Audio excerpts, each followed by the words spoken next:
This week in World Traveler Cooking, we're going to make coq au vin, or rooster and wine. Now, as an important note, this comes from, was originally kind of a poor man's food in France. The reason is, wine wasn't super expensive, like it is here in Indonesia, and, if you want to eat a bird and it's a little bit tough, like a rooster, one way you can make it more tender is to let the wine break down the proteins a little bit. So, this is originally peasant food. It's a very delicious meal. There are a lot of ingredients here. I'll go through them in a moment. And I'm actually missing one in my display, but I can mention that as well. Nowadays people try to dress it up as something a lot more fancy. But it's still, a generally good dish. So now I've decided to do it with 2 chickens instead of 1 because, well, these are a little bit smaller. Having a nice big rooster would have been better, but that would have been, I was having trouble finding one. So these are small traditional chickens here in Indonesia. Each one's about 1 kilogram, so you want about a 2 kilogram chicken. Somewhere 2-3 kilograms. You're going to need a bottle of red wine, and you're going to use the whole thing. Doesn't have to be the best red wine. Of course, here in Indonesia, I can't get very cheap wine, so we use what we can. Salt and pepper, onions. We'll use some butter and flour, cooking oil, mushrooms, carrots, and I'll make a bouquet garni starting with parsley, and normally I'd use a bay laurel, but what I have here as a replacement here in Indonesia is daun salam. The bay leaf, of course, could be dried, doesn't really matter, fresh or dried, but we're going to go ahead and make a bouquet garni. You can add any other herbs you want to add there. For example, maybe thyme, tarragon, sage, that sort of thing. Now, also we're going to use some bacon, lardons, which I'll slice tomorrow. But this takes a while to marinate because, again, normally you want the acids in the wine to break down the proteins in the chicken a bit. So plan on starting this the night before or even the day before, like I'm doing today, and plan on letting it marinate for at least 12 hours, maybe up to 24 hours. So what I'm going to do when I get started is I'm going to cut the chicken and make the marinade. Now, one more point, there are 2 more ingredients that sometimes people add, but not everybody does. The first one is cognac. I haven't really decided if I'm going to use cognac this time, so I haven't included it in the list. I probably won't use it. The second one is bouillon, so you can add a little bit of chicken bouillon or a little bit of veal bouillon to thicken up the sauce a bit more and make it a little richer. I haven't again decided if I want to do that this time or not. Both of those are completely optional. And in particular, the cognac is one way that people dress it up today. So, I'll be back after I've cut the chicken, and we'll go ahead and get the marination started. So to the chicken, I'm going to add 3 or 4 smashed cloves of garlic, and 2 to 3 sliced carrots. And I try to push things down a little bit because that gives the wine a better chance to cover everything. I'm also going to add, I'm also at this point going to add my a bay leaf, or since I just have daun salam, I will add it. I'm going to add 1 or 2 leaves.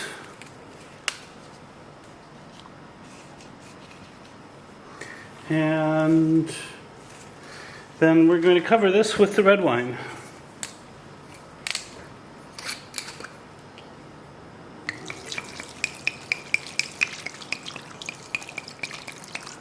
the entire bottle.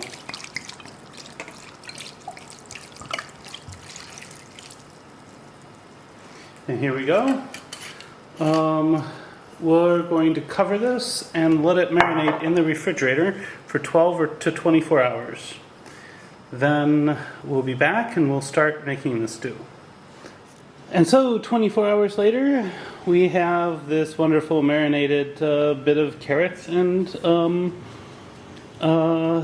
chicken. So the next thing I'm going to do is I'm going to brown the bacon. I'm going to cut the bacon into lardons. And so usually you want about 1/10 the weight in bacon as you had in chicken. And you definitely want to cook this with the bones because they'll give more protein and more thickness to the marinade as it cooks. So next I will, after I cut the bacon, I'll be back and we'll start browning it. Actually, I'll just brown it first and then we'll come back and add it. Now I'm going to go ahead and melt my butter. Use as much or as little as is necessary. Some people also add a bit of oil to this. I'm adding just a little bit of the fat from the bacon, but I think most people would probably add, you can add a little bit of I'll add a little bit of olive oil too. And basically I'm going to rotate all of the chicken through. Normally I would do this in a casserole. I'm doing it in a wok instead because my casserole is still in transit. I've been in transit now for a little over 3 months. So now that this is hot, let's go ahead and start. I'm just going to take different pieces of chicken and I'm going to go ahead and rotate them through this. And we're going to just kind of lightly brown both sides. And as you can see, I'm basically just searing both sides on each of these pieces. And I'm just rotating through all of my chicken here. And as it becomes all seared, then we'll move on to the next stage, which I'll do in a soup pot. A casserole is much better because you don't have to use multiple pots like this. So we're going to mix, again, kind of on a medium heat. We're going to add everything that we had that we just browned, plus our veggies, namely the carrots, garlic, and I'm going to add the bay leaves because why not? And to this we're going to add the bacon.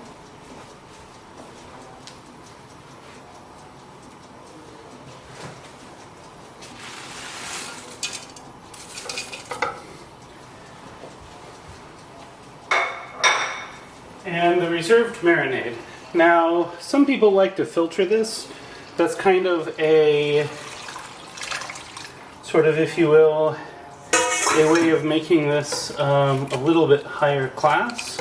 But again, keep in mind, this traditionally is very much a peasant's dish. Then we're going to add water to basically cover, and then we'll season with salt at this point. Now, since we're not filtering the marinade, once this comes to boil, there's probably going to be some scum form that we're going to have to pull off. So I'm going to leave a bowl here available for that. But we'll just be back once this is boiling. Of course, I'll season with salt at this point, and I will taste later. But I'm adding like a bit, maybe a tablespoon of salt, maybe a little more. And as I say, come back once this is boiling, we'll adjust again. So this is now boiling, and surprisingly there is not really a lot of scum that's formed on the top, so I don't really have to scoop anything off. What I'm going to do is put my bouquet garni in at this point. Whatever seasonings you want to add, you can.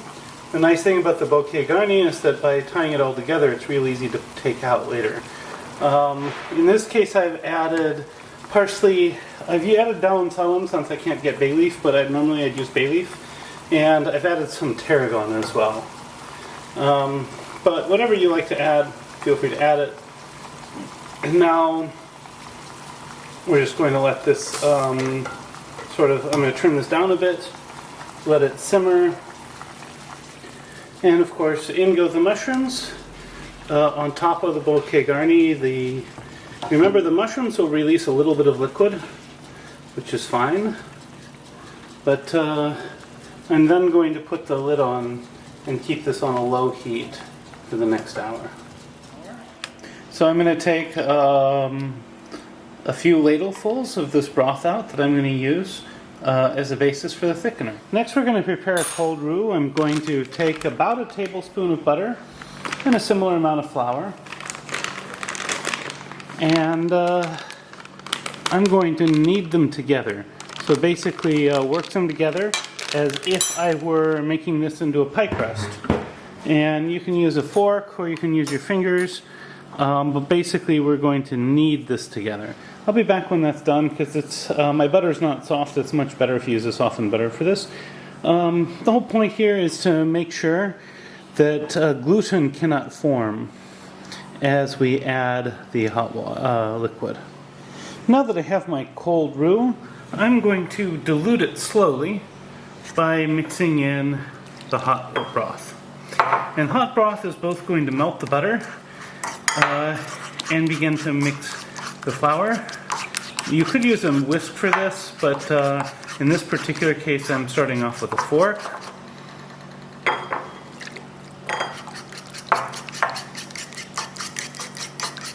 And you'll see how nice and smooth this is.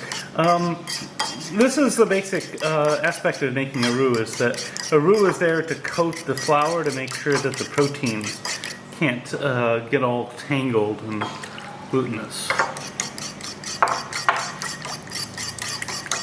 So here we go. Now this is ready to add back in, and we will let it boil and thicken. Now for presentation, what I would actually suggest is that you start by putting the broth and vegetables at the bottom of the bowl. Just a bit. And then that we should put the chicken on top. I'm just going to grab a drumstick here. And since this is just a small taste, I'm not going to put so much in my bowl. And then we can garnish with a little bit of parsley. Here we are. I'm just going to put a little bit of parsley on top. And we're going to go ahead and do the taste test.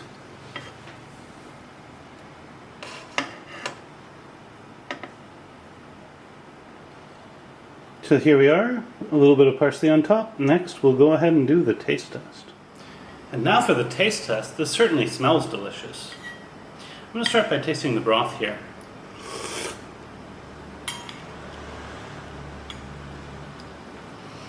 This broth is amazing. It's has this complexity to it. It's slightly sour, rich.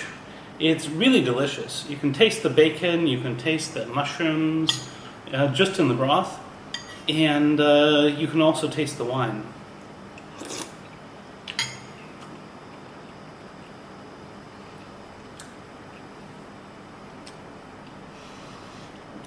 The mushrooms and the bacon bits that you get are delicious by themselves. Now I'm going to taste this chicken.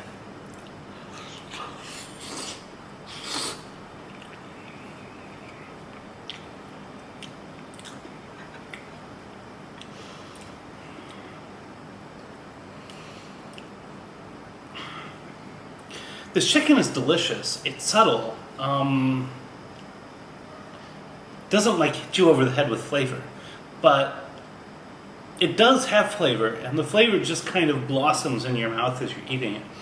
It's really, really delicious.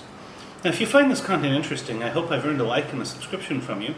And please, check out my Patreon page if you'd like to support me, where you can get access to some early videos.